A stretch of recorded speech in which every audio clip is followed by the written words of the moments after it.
Hey cats, it's EDDBUD here. I've got a race recap for you from the Immortal Sports STOURHEAD 10K 2022.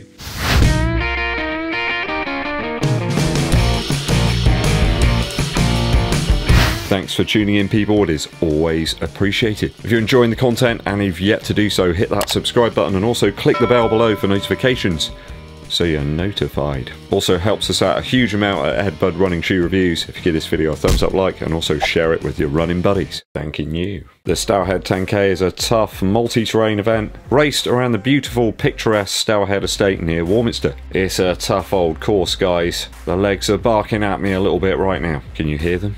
There's some considerable elevation here. So how did I get on? For once I managed to arrive on time for this event.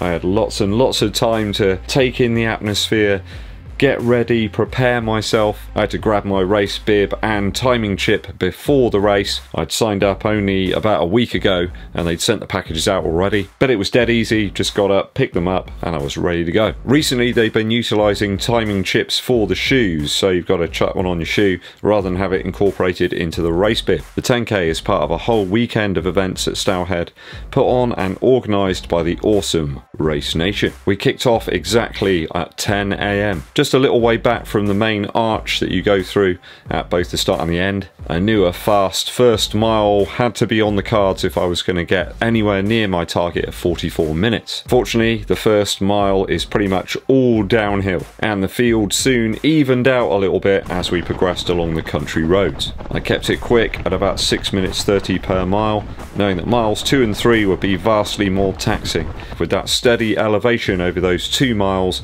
of about 200 foot. That section of the race does feature some longer climbs that really test the gears that you've got within your legs. The terrain on those miles is full of gravel and loose stones, and I tried to stick to the centre of the paths. They were filled with a little bit more softer soil, sort of like compacted dirt I suppose, and it was a lot more forgiving trying to run on those, certainly in my shoe of choice, than on the stones. Just on that section it was a little bit less taxing on the ankles. It's certainly a good race to build some ankle strength. The shoes did admirably well in terms of fit and the cushion underfoot. I'll talk about that a bit later. I kept to around 7 minutes 20 seconds per mile for miles 2 and 3. So I think I was a touch slower actually on the first mile than when I first undertook this event back in 2019, but then I picked up that time by running a little faster on miles 2 and 3. Once you hit the halfway point, it's mainly downhill from there. More gravel and loose stones on some undulating paths. You got loads of climbs and then descents again. It just seems to go on and on for a little while. You just got to sort of keep in touch with whoever's just in front of you. Thankfully, miles 4 and 5 are a little bit quicker than the previous two. I felt a lot stronger this time round. There was a point I can remember back in 2019, which is kind of bizarre because I can't remember what I did last week sometimes.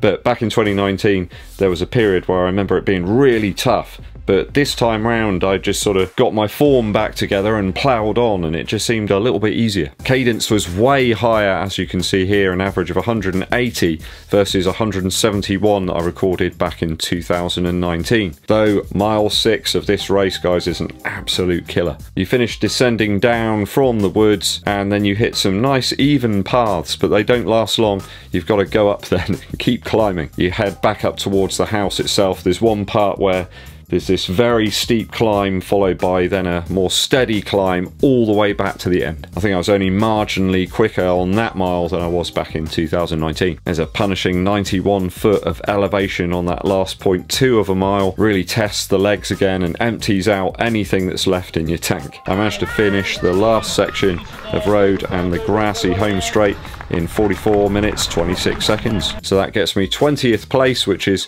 1 place better than last time. Though it should be noted that I think if I finished in that time back in 2019, I think I would have been like 18th or something, so I would have properly broken through into the top 20. Well, I guess I did this time, really. Yeah, maths isn't my strong point right now. Neither is trying to go up the stairs. That was quite tough. A really good test, this one, to be honest, guys, and I really enjoyed it. Want to build up that ankle strength, you really need to work on that form because you're constantly going up and down. I think the hill work that I've been doing recently is actually come into play a little bit. Heading out to Overcompton, there's some really nice climbs there, and I think that's actually really benefited me. Certainly keeping the heart rate right into the threshold area there, 158 beats per minute average across today's race. The fantastic Adidas Takumi Sen 8 was utilised today, and boy did it work out well. Mainly dry course, but a very assured ride, stable on the loose stones and on those constant downhill efforts. No tree roots or major obstacles to worry about here on the STOURHEAD 10K. It was fairly warm even early on at 10 AM, and I found the shoes upper to be nice and breathable. The underfoot cushion was extremely welcome, I'll tell you that. There were a lot more rocks there.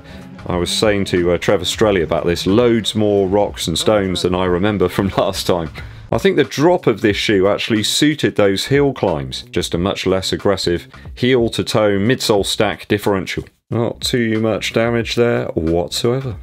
Energy rod's still intact. I think we're almost at 100 miles in these now, so look out very soon for my more in-depth 100-mile review. Despite the very flat but coarse rubber here on the Sen 8, it attacked the ground with real vigour, and I think this race has actually elevated the shoe even higher in my eyes. There are a wealth of different shoes on display at the STOURHEAD 10K. I think people had trouble figuring out what they were going to wear. There was anything from the Alphafly Next Percent to the Vaporfly Next Percent, lots of on-running models, and even some Ultra Boosts or two, though the energy rods and the Continental rubber won the day for me today. So, really enjoyed that one. I think we've got the Martok 10K coming up next month. There were quite a few people that did find that course tough today. I knew what I was in for, but there were some surprises I just couldn't recall from the last time I'd run it. But that ending is one of the most testing in any race that I've done thus far. Have you been racing today? Maybe you did a park run earlier on this morning. Fill us in with the details down in the comments. I just wanted to say thank you as well for all those people who have commented on my Strava post for the race. I really appreciate it. Thank you very much. A quick musical interlude for you. I've been digging back into the 80s catalogue once again. I'm really enjoying the old school sounds of LL Cool J. This time it's I Can't Live Without My Radio. I really like those hip hop tracks where it's kind of beats, scratches, and then the lyrics, because you can hear everything. They haven't tried to throw too many things in there. You can kind of really get the gist for what LL Cool J was going on about here, mainly because there's a picture of a humongous ghetto blaster on the front cover. I wish they'd bring back those things with massive VU meters on them. That's what we need. I know that Techmoan, the YouTube channel, recently did a feature on those ghetto blasters. I'd love to have one of those. I'm not sure what people would make of it if I walked through Yeovil with a humongous ghetto blaster, listening to the Floral Dance by Terry Wogan. Only kidding though, getting back to LL Cool J. Yeah, great beats here, really punchy.